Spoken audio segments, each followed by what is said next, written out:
Every year in Australia, the horse racing industry breeds approximately 13,500 foals. Every year, approximately the same number of horses vanish from the industry. Both Victoria and New South Wales have their own rehoming program, albeit very small, and other states are said to follow.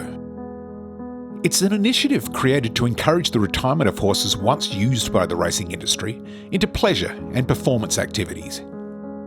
Yet, none of the states or Racing Australia as the overarching body can provide evidence as to the numbers that have been transitioned into such lives, their locations, or their well-being. Racing Australia introduced what they deemed to be a compulsory retirement form back in 2013. However, there is no official follow-up procedure by the industry to ensure the forms are being completed. No transparency as to how many people are completing the form and the results the forms offer. There also appears to be no procedure by Racing Australia or the associated state bodies to ensure the information being provided in the form is true and correct. Last year, Racing New South Wales created Local Rule 114 to seemingly address the issue of discarded horses, termed wastage by the industry. In summary, the new rule requires no horse be killed for any reason other than on welfare or safety grounds, approved by a registered veterinary surgeon in writing. Additionally, it is clearly stated that the horse is not to be directly or indirectly sent to an abattoir, knackery, or similarly disposed of. Yet, when making contact with Racing New South Wales to request how such rules will be regulated and enforced, they had no answers. In fact, during the making of this video in August of 2018, the new Racing New South Wales retirement notification form, required to be filled in by all registered horse guardians, could not even be found on their website. On inquiry, we found out that this form did not even exist.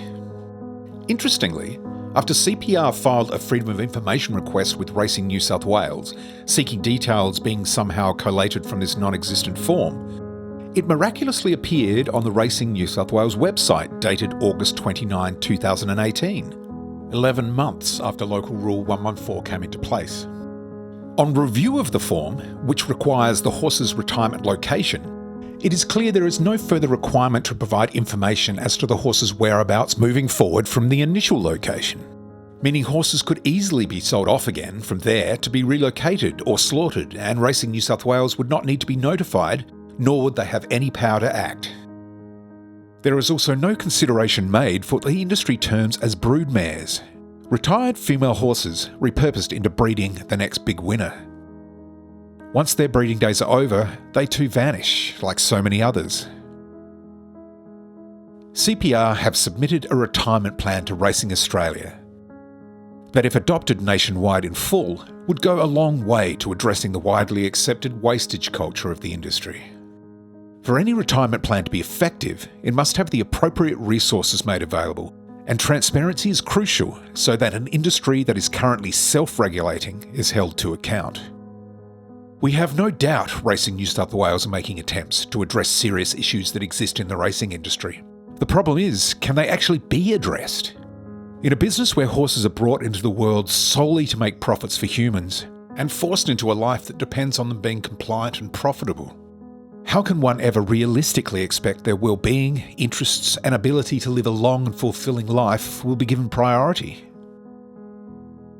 For shocking, soon-to-be-released, newly documented evidence as to where many horses once used up by the racing industry actually end up, stay tuned at horseracingkills.com.